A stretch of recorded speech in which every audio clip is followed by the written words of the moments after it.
I was in Michigan and I went to this restaurant called Sedona Taphouse. It was so good.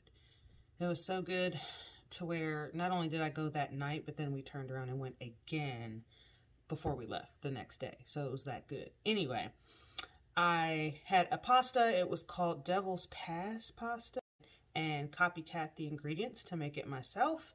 And then I found out that there was actually one in Lexington, Kentucky. So I'll still go ahead and make the pasta because I liked it anyway. And I can control what I put in it. So let's do this.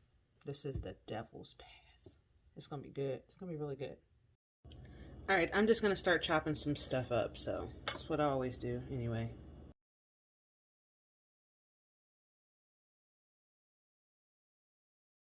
Now for the sauce, while I'm cutting, I'm actually going to put in low heat or on low heat the half the shallots and the butter until it kind of like, you know, smells really good. And then I'm going to go ahead and add my chicken broth, the white wine, the parmesan, and all the rest, the garlic, all the rest of the stuff. Actually, I'm going to add the garlic now. But all the rest of the stuff, and let it all cook and simmer together to make the sauce. Okay, so while I'm preparing my sauce, in the back, I'm going to go ahead and take my olive oil, just a little bit, and then I'm going to do my blackened chicken. But instead of using the chicken, I'm going to use these. I'm cheating. The chicken strips. It's plant-based, and it'll be a lot quicker. I'm impatient, so I'm doing everything at once. I'm going to use the blackened seasoning, which, by the way, I prepared from scratch, and that is actually in the description below if you want that recipe. Here's the blackened seasoning made from scratch. So yeah, you don't have to buy it. It's actually a mix of seasonings. So again, it's in the description below. Use that with that chicken. And while you're doing that, guess what? That's going on right here. We got a party. All right.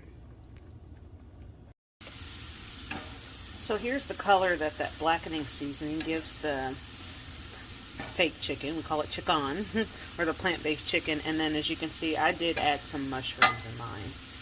So while that's going on there, here is the sauce that we got over here brewing. I put the red bell peppers in there, the rest of the shallots, the cup of Parmesan cheese, the half and half, everything's in here, the chicken broth, the white wine, and then it asked for us to, I'm going to just kind of taste as I go, but it wants some more of that blackening seasoning because I think that's what makes it, or gives it like the taste, that spice that we're looking for. So, alright, let's check on it when we're all done and got it together. And here it is. Yep. That looks so good, doesn't it? I'm about to smash it.